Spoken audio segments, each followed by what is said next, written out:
사무엘하 16장 9절에서 14절 말씀입니다. 하나님의 말씀을 봉독합니다. 경청하여 주십시오. 수르야의 아들 아비새가 왕께 여짜오되 이 죽은 개가 어찌 내 주 왕을 저주하리이까?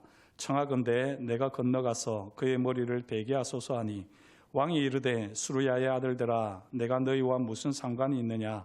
그가 저주하는 것은 여호와께서 그에게 다윗을 저주하라 하심이니 내가 어찌 그리하였느냐 할 자가 누구겠느냐 하고 또 다윗이 아비새와 모든 신하들에게 이르되 내 몸에서 난 아들도 내 생명을 해하려 하거든 하물며 이 베냐민 사람이랴 여호와께서 그에게 명령하신 것이니 그가 저주하게 버려두라. 혹시 여호와께서 나의 원통함을 감찰하시리니 오늘 그 저주 때문에 여호와께서 손으로 내게 갚아주시리라 하고 다윗과 그의 추종자들이 길을 갈 때에 시므이는 산비탈로 따라가면서 저주하고 그를 향하여 돌을 던지며 먼지를 날리더라. 왕과 그와 함께 있는 백성들이 다 피곤하여 한 곳에 이르러 거기서 쉬니라. 아멘. 오늘 이 말씀을 따라 함께 은혜를 나누겠습니다. 먼저 기도하겠습니다. 하나님 아버지, 오늘 천정교회와 함께 연합체육대회가 있습니다. 하나님 아버지, 마음이 분주할 수 있지만 또 함께 참여하지 못하시는 분들은 오늘 이 시간 하나님 앞에 예배자로 서서 먼저 예배를 드립니다. 하나님께서 이 시간 함께 해주시고 하나님의 임재와 영광으로 넘치게 하여 주옵시고 말씀을 전하는 자나 듣는 자가 하나 되어지게 하시며 부족한 사람의 죄와 허물은 십자가 보혈로 온전히 덮어 주옵소서. 그렇게 일하실 것을 인하여 감사드리며 예수님의 이름으로 기도드립니다. 아멘. 미국의 16대 대통령 링컨은 못생기기로 유명하지요. 정말 원숭이같이 생겼습니다. 이 링컨이 못생긴 것으로 유명한데요. 하지만 그 못생긴 약점을 승화시켜서 유머로 승화시켰다는 것이 더 유명합니다. 링컨은 원숭이를 닮은 외모 때문에 못생겼다는 지적을 자주 받았습니다. 한 번은 아주 유명한 선거 유세를 하고 있었는데요. 이 상대 후보가 링컨을 이처럼 비난했습니다. 당신은 두 얼굴을 가진 이중인격자야. 이렇게 말을 하면서 아주 신랄하게 링컨을 비판했습니다.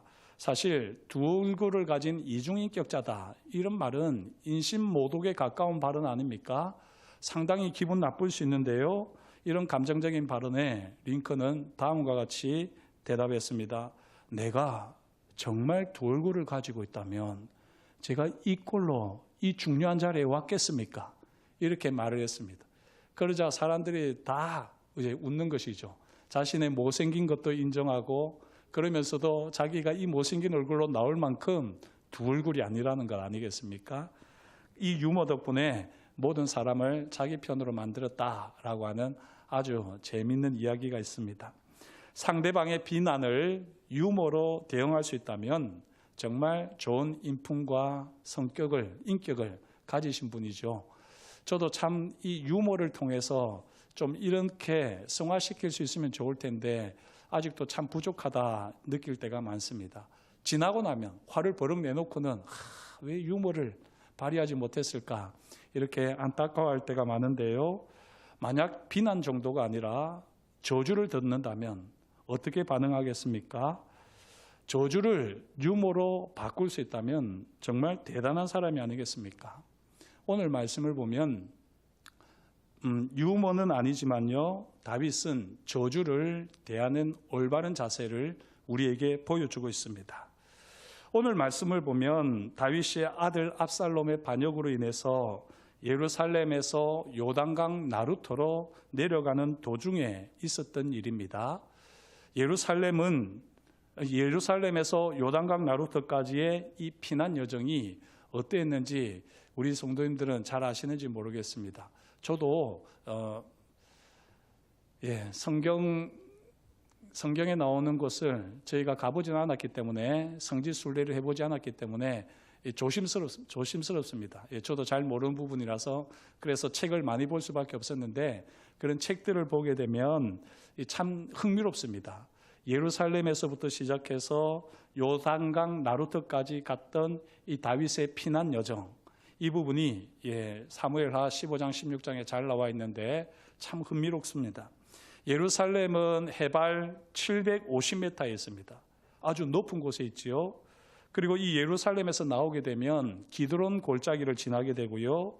이 기드론 골짜기를 지난 다음에는 감람산이 시작됩니다.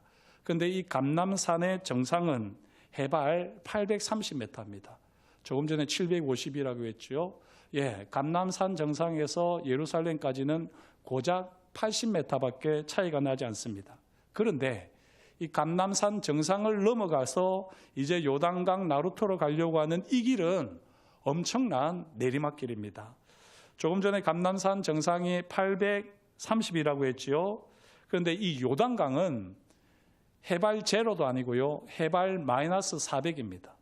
그러니까 830에서 마이너스 400까지 1200m 이상의 고도 차이가 나는 겁니다. 이 고도 차이로 인해서 사실 엄청난 내리막길, 급격한 내리막길입니다. 이 예루살렘에서 요단강 나루터에 이르는 피난길은 다윗의 인생 내리막과 너무나도 닮아 있습니다.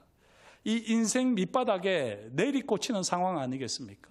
이 급격한 내리막을 다윗이 가고 있는데 이때 다윗은 시므이의 저주를 듣습니다. 오늘 말씀을 보면 시므이의 저주가 어땠는지 잘 나와 있습니다. 사무엘하 16장 7절 8절입니다. 시므이가 저주하는 가운데 이와 같이 말하니라. 피를 흘린 자여 사악한 자여 가거라 가거라. 사울의 족속의 모든 피를 여호와께서 내게로 돌리셨도다. 그를 이어서 내가 왕이 되었으나 여호와께서 나라를 내 아들 압살롬의 손에 넘기셨도다. 보라, 너는 피를 흘린 자이므로 화를 자초하였느니라 하는지라. 이처럼 시므이는 다윗을 저주합니다. 지금 인생 밑바닥에 내리꽂히는 상황입니다. 그런데 이때 이런 저주를 듣는다면 그 누가 담담하게 이 저주를 받아들이겠습니까? 그렇지 않습니까? 그래서요, 아니나 다를까 이 다윗을 보좌하던 아비새가 다윗 왕을 대신하여 분노를 터뜨립니다. 죽은 개가 어찌 내 주 왕을 저주하리까? 죄송합니다만 우리 시쳇말로 하면 이 개 새끼가 어떻게 내 주 왕을 저주합니까? 이렇게 되는 거죠. 내가 건너가서 그의 머리를 베게 하소서. 이거는 당연한 반응입니다. 지금 인생 바닥을 치는 상황에서 저주를 듣는다면 당연히 보이는 지극히 당연한 반응입니다. 그런데 다윗이 이렇게 반응했을까요? 아닙니다. 다윗은 시므이의 저주 앞에서 4가지 말을 합니다. 4가지 말. 이 4가지 말이 바로 저주를 대하는 올바른 자세를 우리에게 보여줍니다. 사랑하는 성도 여러분, 다윗이 저주 앞에서 이런 올바른 자세를 보여줬다면 우리를 비난하거나 비판하는 사람들을 향해서 우리는 다윗처럼 못할 이유가 어디에 있겠습니까? 오늘 이 다윗의 저주를 대하는 올바른 자세를 통해서 저와 여러분들의 삶의 자리에서 특별히 인생의 바닥을 치는 것과 같이 감정이 요동치고 너무나도 힘겨운 상황일 때 다윗처럼 하나님의 사람으로 하나님 앞에 설 수 있기를 주의 이름으로 축복합니다. 이 다윗이 어떻게 했는지요? 이제 4가지를 말씀드립니다. 첫째, 저를 따라서 해주십시오. 내가 너희와 무슨 상관이 있느냐? 그렇습니다. 다윗이 제일 먼저 했던 말은 내가 너희와 무슨 상관이 있느냐 하는 것입니다. 이 말은 저주의 대상과 관계를 분명히 하는 말입니다.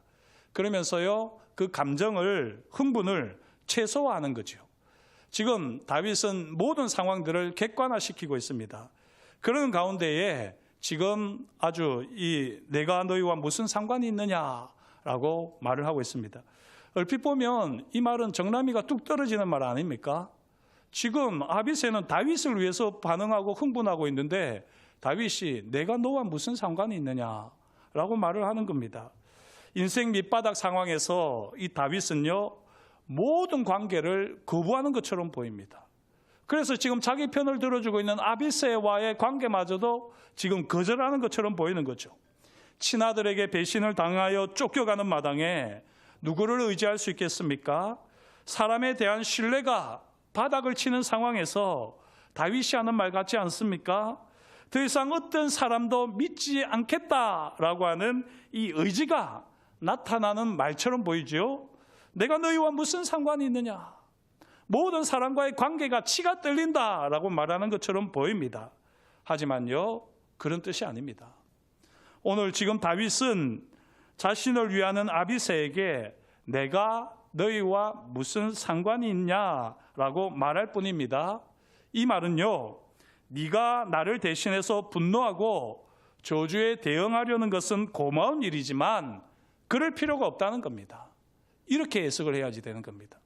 지금 다윗이 모든 관계가 싫어서 이런 말을 하고 있다라고 여기시면 안 되고요. 네가 나를 위해서 이렇게 반응하는 것은 고마운 일이지만 그럴 필요가 없다는 거죠. 왜냐하면 지금 저주를 당하는 사람은 누굽니까? 다윗 자신이라는 겁니다. 너희를 향한 저주가 아니기 때문에 너희는 이 일에 대해서 흥분할 필요가 없다는 것입니다. 내가 당하는 저주이니까 너희가 괜히 이 저주에 같이 휩쓸릴 필요가 없다는 것입니다. 자신이 저주를 당하는 것에 불필요하게 흥분하지 말라, 다윗은 말을 하는 것입니다. 사람은요, 특히 이 힘든 시기에는 너무 쉽게 사람을 의지하거나 또는 반대로 사람을 너무 쉽게 저버립니다. 그런데 지금 다윗은 그렇게 하지 않는 것입니다. 아비새가 자기를 대신해서 흥분한다고 해서 그래 고맙다라고 하면서 아비새에게 기대지도 않고요. 그렇다고 해서 지금 다윗이 너무 힘들다고 해서 싫어 나는 모든 사람들이 다 싫어 이러면서 아비새를 밀어내는 것도 아닙니다. 아비새는 아비새로서 해야 할 일이 있는 것이고 저주는 다윗이 고스란히 다 그대로 받겠다는 것입니다. 사람과 사람 사이의 유대감은요, 너무 지나치면 올무가 됩니다. 그런 경험이 아마 많으실 텐데요. 그리고 또 이 유대감이라는 것이 모자라면 아쉽고 또 서러울 때가 있습니다. 그래서 이 사람과 사람 사이의 유대감은 아주 이 적당한 거리, 간격을 두는 것이 참 지혜입니다. 물론 사람에 따라서는 이 적당한 거리, 간격의 차이가 있겠습니다만 그래도 우리가 정말 하나님의 사람이고 지혜로운 사람이라면 이 적당한 거리, 간격을 유지할 줄 알아야 합니다. 사랑하는 성도 여러분, 누군가가 저주할 때 그 흥분을 최소화하고 저주를 객관적으로 바라볼 수 있도록 모든 사람들과 적당한 거리를, 간격을 둘 수 있는 지혜로운 사람이 되시기를 축복합니다. 우리가 너무 미워할 사람도 없고요. 그렇다고 우리가 한없이 의지할 사람도 이 땅에는 없습니다. 모두가 적당히 거리를 두고 그렇게 나아갈 때 우리는 정말 하나님의 뜻을 잘 분별할 수 있을 겁니다. 그렇다면 다윗은 어떻게 자신을 위하는 사람들과 이처럼 간격을 유지할 수 있을까요? 그 마음이 정말 휩쓸리기 쉬운데 어떻게 이때 다윗은 이런 간격을 유지할 수 있었겠습니까? 그 비결이 다윗의 두 번째 고백에 나타납니다. 저를 따라서 해주시면 좋겠습니다. 여호와께서 그에게 다윗을 저주하라 명령하시미니. 아유, 역시 우리 성도님들은 머리가 좋으십니다. 이걸 그냥 그대로 따라서 해주시네요. 다시 한번 하겠습니다. 여호와께서 그에게 다윗을 저주하라 명령하시미니. 다윗이 이렇게 해석을 하는 겁니다. 지금 시므이가 다윗을 저주하는데 그 시므이가 저주하라고 하나님께서 명령하셨다는 것입니다. 지금 다윗은 저주의 배후를 주목하고 있는 것입니다. 사실 지금 이 시므이가 하는 말은요, 철저하게 인간적인 감정에서 나온 말입니다. 시므이가 어떤 사람입니까? 사무엘하 16장 5절을 보면 사울의 친족이랍니다. 아주 가까운 친척이라는 말이죠. 그래서 사울이 죽고 다윗이 이스라엘의 제2대 왕이 되었을 때에 그 누구보다도 사울의 친족인 시므이는 이 사실이 못마땅했습니다. 다윗이 사울을 죽인 것은 아닙니다. 그럼에도 불구하고 시므이는 사울의 죽음이 다윗 탓이라고 여기는 거죠. 이 삐뚤어진 현실 인식에서 비롯된 저주입니다. 그런데 다윗은 여기에 대해서 한마디도 대꾸하지 않는 것입니다. 그게 왜 나 때문이냐? 왜 사울이 죽고 내가 왕이 된 것을 가지고 나를 저주하느냐라고 말할 법도 한데 다윗은 그렇게 하지 않습니다. 시므이가 저주합니다. 돌을 던집니다. 먼지를 날립니다. 하지만 다윗은 이 모두를 오롯이 받아들입니다. 어떻게 다윗은 바닥을 치는 상황에서 시므이의 이런 도발적인 저주 앞에서도 감정적으로 아무런 대응을 하지 않을 수 있었겠습니까? 시므이가 이 도발적인 저주를 할 때에 거기 대응할 힘이 다윗에게 없었기 때문일까요? 너무나도 지쳤기 때문일까요? 아닙니다. 지금 다윗은 시므이의 저주가 무너뜨릴 수 없는 마음의 평안이 있습니다. 평정심을 유지하고 있습니다. 그렇다면 다윗은 어떻게 이 상황에서 평정심을 유지할 수 있을까요? 시므이를 보지 않고요, 시므이의 저주 뒤에 계시는 하나님을 바라봅니다. 시므이의 저주를 허락하신 하나님, 시므이의 저주를 명령하신 하나님, 바로 그 하나님을 바라보면서 다윗은 시므이의 저주 앞에서 평안을, 평정심을 누립니다. 40년 전에 다윗이 지금 이 일을 겪기 40년 전에 다윗은 광야 도피 생활을 할 때였습니다. 그때 인생 바닥을 치는 일이 발생했지요. 사무엘상 25장에 잘 나오는데요. 여기 보면 바로 사무엘이 죽게 됩니다. 그리고 이 사무엘의 죽음 직후에 다윗은 영적으로 바닥을 치게 됩니다. 이때 마온 사람 나발이라고 하는 사람이 도발적인 저주까지는 아니지만 다윗을 무시해버립니다. 이 다윗이 인생 바닥을 치는 상황이었기 때문에 나발의 무시에 발끈해가지고는 걷잡을 수 없는 영적 나락으로 떨어졌습니다. 하마터면 큰 실수를 저지를 뻔했죠. 이제 이 40년이 지난 시점에서 다시 한번 다윗은 인생의 큰 위기를 맞습니다. 인생 바닥을 치는 위기를 맞습니다. 이때 시므이의 저주는 나발의 그 무시와는 비교가 되지 않을 만큼 아주 도발적임에도 불구하고 다윗은 똑같은 실수를 저지르지 않는 것이죠. 다윗은 시므이의 저주를 보지도 않습니다. 시므이의 저주를 듣지도 않습니다. 시므이의 저주 뒤에 계시는 여호와 하나님을 바라보면서 마음의 평안을 누리면서 평정심을 가지고 그 모든 저주를 고스란히 받아들입니다. 사랑하는 성도 여러분, 누군가 까닭없이 나를 저주할 때, 누군가 분명한 이유도 없이 나를 비판하고 비난할 때 그 사람을 보지 마십시오. 그 사람이 하는 말에 너무 휘둘리지 마십시오. 그 사람 뒤에 계시는 여호와 하나님을 바라볼 수 있기를 축복합니다. 왜 여호와 하나님께서 이런 일을 허락하셨을까? 왜 하나님께서 지금 저 사람이 저렇게 행동하도록 이 모든 상황을 허락하셨을까? 그리고는 지금 당장에는 답답하고 화가 치밀어 오를 수 있겠지만 그 상황을 가지고 오직 하나님께 묻고 하나님께 답을 얻는 믿음의 사람이 되시기를 주의 이름으로 축복합니다. 그렇다면 어떻게 저주하는 사람을 보지 않고 그 뒤에 계신 하나님을 주목하면서 오직 하나님께 묻고 하나님께 답을 얻는 이런 삶을 살아낼 수 있겠습니까? 어떻게 해야지 이게 가능할까요? 다윗은 어떻게 했을까요? 그게 바로 세 번째 다윗의 한 말인데요. 저를 따라서 한번 해주시면 좋겠습니다. 여호와께서 나의 원통함을 감찰하시리라. 예, 우리가 시시때때로 이런 표현을 하나님 앞에 드려야 됩니다. 이건 기도입니다. 여호와께서 나의 원통함을 감찰하시리라. 사람이 아니라 하나님께 원통함을 호소하는 다윗이지요. 다윗은 시므이의 저주노무에 계신 여호와 하나님께 집중하면서 여호와의 시선이 다윗 자신을 향하고 있다는 것을 분명하게 의식합니다. 시므이를 보지 않고 그 뒤에 계신 여호와 하나님을 보니까 여호와 하나님의 눈이 자신을 향하고 있다는 것을 확실하게 깨닫는 거죠.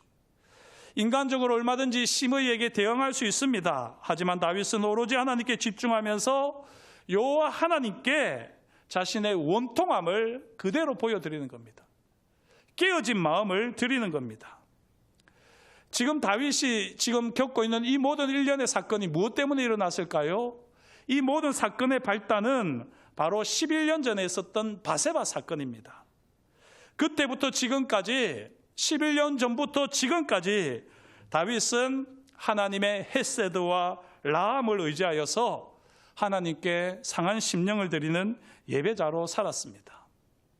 그걸 잘 알 수 있는 것이 시편 51편에 나타납니다. 바세바 사건 직후에 하나님께 참회 기도를 드렸는데 그 내용이 시편 51편 아닙니까? 시편 51편에서 1절과 17절은 가능하시면 외우는 게 좋습니다. 물론 저도 정확하게 외우지는 못하지만 시편 51편 1절과 17절은 꼭 우리 성도님들이 기억하셔야지 됩니다. 그런 마음으로 한번 같이 읽어보도록 하겠습니다. 시편 51편 1절입니다. 하나님이여 주의 인자를 따라 내게 은혜를 베푸시며 주의 많은 긍휼을 따라 내 죄악을 지워주소서. 바세바 사건 직후에 나단 선지자가 다윗을 책망할 때에 다윗이 바로 보였던 반응이 이것입니다. 하나님이여 주의 인자 헤세드를 따라 내게 은혜를 베푸시며 주의 많은 긍휼 라함을 따라 내 죄악을 지워주소서. 지난주에 계속해서 하나님의 헤세드와 라함에 대해서 제가 주일 말씀으로 전해드렸습니다. 궁금하시면 유튜브를 통해서 다시 한번 확인해 보시면 좋겠습니다. 우리가 신앙생활할 때 하나님의 성품 중에 가장 대표적인 것이 바로 이 헤세드와 라함입니다. 우리의 죄악을 깨끗이 씻어주시는 것은 헤세드가 아니라 라함이고요. 하나님의 긍휼이고 우리가 우리를 깨끗하게 씻겨주신 다음에 우리에게 은혜를 베풀어 주시는 것이 바로 하나님의 인자 헤세드입니다. 이 헤세드와 라함을 다윗은 구하면서 시편 51편 17절과 같이 또 기도하는데요. 같이 읽겠습니다. 하나님께서 구하시는 제사는 상한 심령이라. 하나님이여 상하고 통회하는 마음을 주께서 멸시하지 아니하시리이다. 아멘. 다윗이 핵심적으로 깨달은 것이 바로 이것입니다. 상한 심령, broken heart, 깨어진 마음. 하나님께서 진짜 기뻐하시는 것은 이 깨어진 마음이라는 걸 알았습니다. 하나님은 인자, 헤세드와 라함, 긍휼을 가지고 계신 분이거든요. 그래서 이 긍휼을 베풀 수 있을 때 하나님은 제일 기쁩니다, 사실은. 그리고 정말 이 사람을 사랑할 수 없는 사람인데도 그 사람을 사랑할 수 있을 때 하나님은 더 기쁜 겁니다. 그게 바로 라함과 헤세드라고 하는 성품이거든요. 그게 가장 잘 나타나는 사람이 어떤 사람이냐? 브로큰 하트. 나는 안 됩니다. 내가 아무리 노력해도 안 됩니다. 내가 최선을 다해서 애를 써보지만 그래도 안 됩니다. 나는 정말 이런 구제불능인 죄인입니다. 그러면서 깨어진 마음 그대로 하나님 앞에 나아갈 때 하나님이 가장 기뻐하신다는 겁니다. 다윗이 이걸 깨달았던 것입니다. 다윗은 오직 주의 인자와 긍휼을 구하면서 상한 심령으로 오직 하나님께 나아가면서 여호와께서 나의 원통함을 감찰하시리라. 심의의 저주를 들으면서 11년 동안 계속해서 기도했던 여호와 하나님의 헤세드와 라함을 따라서 상한 심령을 올려드렸던 그 기도대로 지금 그대로 올리는 것입니다. 여호와께서 나의 원통함을 감찰하시리라. 사랑하는 성도 여러분, 사람이 아니라 오직 하나님 한 분만을 바라보시면서 하나님께 상한 마음을 항상 드릴 수 있기를 축복합니다. 그때 하나님으로부터 오는 위로가 반드시 있을 줄 믿습니다. 하나님은 헤세드의 하나님이시고 라함의 하나님이시기 때문입니다. 자, 그러나 이 다윗은요, 여호와 하나님께 집중하면서 자신의 상한 마음을 하나님께 드리고 또 그러는 가운데 하나님의 위로를 받았습니다. 그래서 평정심을 유지하고 있는데 거기에 만족하지 않았습니다. 다윗은 여기서 더 한 걸음 나아가서 하나님께 소망을 두고 하나님께서 베푸실 선을 사모합니다. 이게 바로 다윗이 네 번째 하는 말인데요. 저를 따라서 해주시면 좋겠습니다. 이건 끊어서 하겠습니다. 여호와께서 그 저주 때문에 손으로 내게 갚아주시리라. 제가 다시 한번 하겠습니다. 여호와께서 그 저주 때문에 선으로 내게 갚아주시리라. 예, 하나님께 소망을 두는 다윗의 이 고백이지요. 예, 단 우리가 하나님께 원통함만 올려드리면 그게 전부가 아닙니다. 그 다음에 꼭 이렇게 하나님 앞에서 하나님이 베푸실 선, 하나님께서 이루실 최고, 그것을 기대해야지 됩니다. 그런데 이 다윗의 이 심정을 이해하시겠습니까? 이 놀라운 고백입니다. 지금 다윗은 하나님의 선을 기대할 만한 것이 자신에게 없다는 고백입니다. 자기에게는 전혀 선이 없다는 거예요. 아들 압살롬이 반역을 일으키기 전에 아버지로서 잘 돌아봤더라면 좋았을 텐데 자기는 아버지로서 자격이 없다는 것이죠. 백성들이 압살롬과 함께 반역을 일으키기 전에 왕으로서 백성들을 잘 돌봤어야지 되는데 그렇게 하지 못했다는 겁니다. 왕으로서도 자격이 없다는 것입니다. 지혜와 훈계로 자녀들을 잘 양육하며 가정을 바로 세웠더라면 이렇게 국가가 흔들리지 않았을 텐데 다윗이 그렇게 하지 못했다는 겁니다. 자신은 하나님 앞에 예배자로 선다고 했지만 자녀들을 예배자로 세우지 못한 이 부끄러운 모습을 다윗은 깨닫는 것입니다. 가정을 하나님의 말씀대로 바로 세우지 못했습니다. 그러니 당연히 하나님의 백성들도 나라도 제대로 세우지 못했습니다.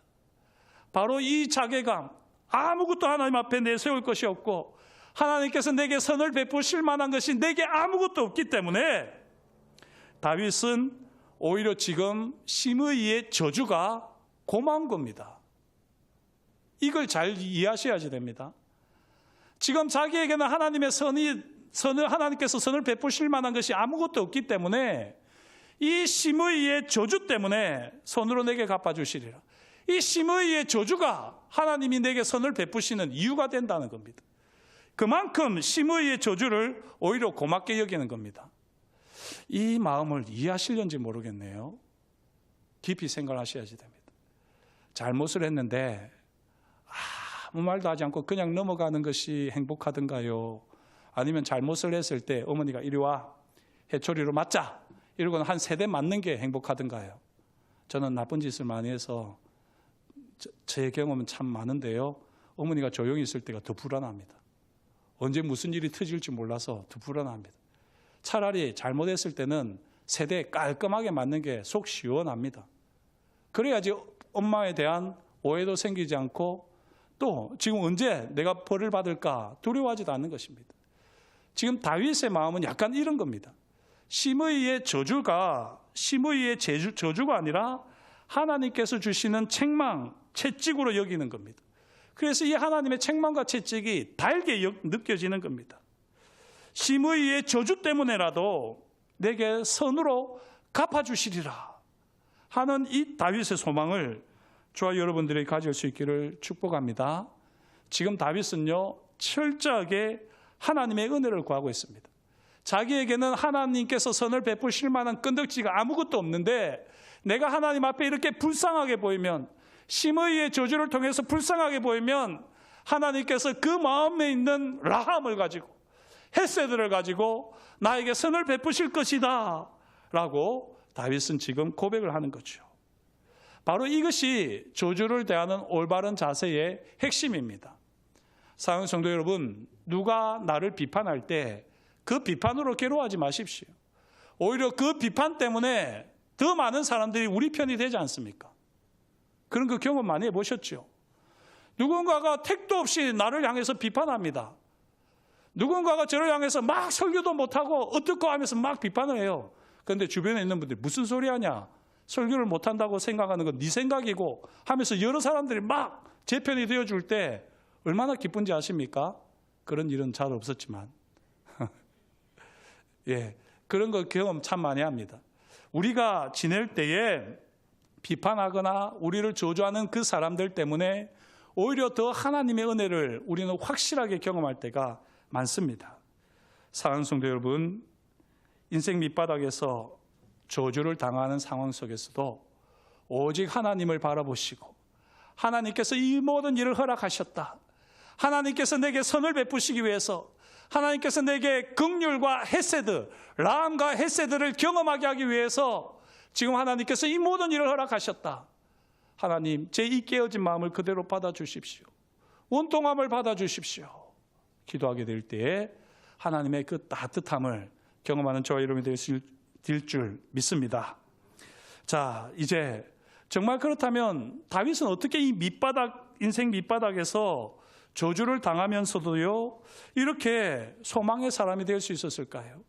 어떻게 이 심의의 저주 때문에 하나님께서 은혜를 베푸실 것이라고 하는 소망을 다윗은 가질 수 있었을까요? 그 전에 뭔가를 경험했기 때문이 아니겠습니까? 그 전에 이미 다윗은 하나님의 헤세드와 라함을 많이 경험했습니다. 그런데 결정적으로 지금 인생의 바닥을 치는 이 사건 중에도 다윗은 하나님의 헤세드와 라함을 먼저 경험하고 있었습니다. 그걸 우리가 볼 수 있어야지 됩니다. 다윗이 지금 인생 밑바닥으로 내려가는 여정을 보면 답이 있습니다. 다윗이 예루살렘을 나왔지요. 그리고 기드온 골짜기를 지나갑니다. 그 기드온 골짜기를 지나면서 제일 먼저 만난 사람들이 있습니다. 무리가 있습니다. 그들이 누구냐면 바로 여호와의 언약궤를 메고 오는 제사장들, 그 제사장들과 사독입니다. 사독 제사장과 여호와의 언약궤를 다윗이 기드온 골짜기를 지나면서 만났더랬습니다. 그리고 그곳을 지나서 맨발로 눈물을 흘리면서 감난산길을 오르는데요. 그 감난산길을 오르면서 하나님을 늘 경배하던 마루턱, 그 마루턱에 딱 도달했을 때에 자기를 맞으러 오는 또 한 사람을 만나는데 그 사람이 바로 오랜 친구 아렉 사람 후세였습니다. 이처럼 다윗은 감난산 정상에 이르기까지 육신적으로는 힘들지요. 너무나도 당황스럽고 황망합니다. 하지만 영적으로 기댈 수 있는 제사장들을 만났습니다. 그리고 정서적으로 기댈 수 있는 오랜 친구도 만났습니다. 이 모든 것이 다 하나님의 은혜이지요. 이 두 그룹은 사독이나 이 후세 같은 경우는 다윗이 고난의 광야 시절을 할 때에 함께 그 고난에 동참했던 사람들, 그래서 누구보다도 다윗의 마음을 잘 아는 사람들입니다. 다윗의 영혼의 친구, 소울 프렌드들입니다. 그래서 이들과는 말이 필요가 없어요. 손잡고 그냥 한번 한숨 쉬면 거기서 힘을 얻는 겁니다. 이처럼 다윗이 가장 힘든 순간에 다윗은 지난날에 하나님의 은혜를 되새겼습니다. 이후에 감람산 정상에서 내려올 때는 완전히 비탈길이라고 했지요. 그때는 그때 제일 먼저 경험한 사람이 거짓말로 관계를 깨뜨리는 시바라고 하는 무비보셋의 종을 만나고요. 그리고 오늘 말씀처럼 저주로 마음을 갈기갈기 찢어놓는 심의를 만납니다. 이게 참 문학적으로도 보면 놀랍습니다. 감난산 정상이 있는데 올라가는 길은 어떤 길입니까? 은혜를 되새겨보는 길입니다. 내려오는 길에 만났던 사람들은 거짓말과 저주, 말 그대로 고난의 길입니다. 이처럼 하나님께서는 이 두 가지를 병행하시면서 다윗을 연단하신 거지요. 이 순서가 아주 중요합니다. 이 순서가. 사랑하는 성도 여러분, No cross, no crown. 고난이 없으면 영광이 없다. 이런 말을 많이 들어봤죠. 하지만 성경을 보면 no crown, no cross입니다. 제가 여러 번 이런 말씀을 드렸는데요. 하나님께서는 우리에게 고난을 허락하시기 전에 항상 영광을 경험하게 하십니다. 하나님께서 엄청난 시련과 고난을 허락하시기 전에 반드시 그 시련과 고난을 헤쳐나갈 영광을 경험하는 은혜를 하나님은 주십니다. 지금 우리가 누리는 은혜를 그래서 우리가 휘뚜루마뚜루 흘려보낼 수 없는 겁니다. 지금 우리가 좀 평안할 때, 하나님의 은혜를 누릴 때 우리가 그냥 대충 살아서는 안 되는 겁니다. 지금 내가 누리는 이 은혜를 차곡차곡 켜켜이 마음의 자리에 쌓으셔야죠. 그래서 이 은혜를 가지고 우리 앞에 어떤 고난이 오더라도, 심지어 비난을 넘어 저주를 하는 사람들이 생긴다 할지라도 우리는 넉넉히 이겨나갈 수 있는 것입니다.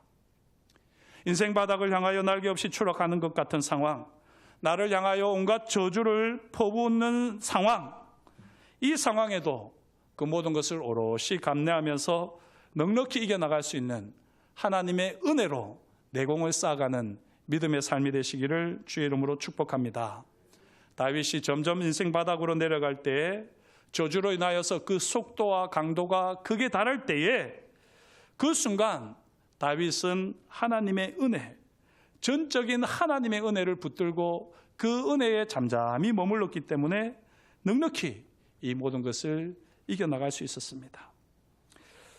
아무리 힘든 상황에서도 저주 아래 놓인다 할지라도 오직 하나님의 은혜로 헤쳐나가리라. 이 고백이 저와 여러분의 믿음의 고백이 되시기를 주 이름으로 축복합니다. 기도하겠습니다. 하나님 아버지, 오늘도 주님께서 우리에게 말씀하여 주시니 감사합니다. 하나님의 말씀을 따라 우리가 어떤 사람이 되어야 할지를 알게 하시고 또한 다시 한번 우리의 마음을 새롭게 하여 주시니 감사합니다. 하나님께서 베풀어 주신 은혜를 더 잘 경험하게 하여 주십시오. 이 은혜에 머무르는 삶이 되게 하시고 이 은혜를 잃지 않게 하시고 잊지 않게 하셔서 우리의 삶의 자리에 힘들고 어려운 순간이 온다 할지라도 넉넉히 이겨나가는 하나님의 사람들이 되게 하시고 저주를 향하였어도 하나님 아버지 지혜로 올바르게 대처할 수 있는 하나님의 사람들이 되게 하여 주옵소서. 그렇게 우리 가운데 일하실 것을 인하여 감사를 드리오며 예수님의 이름으로 기도드립니다. 아멘.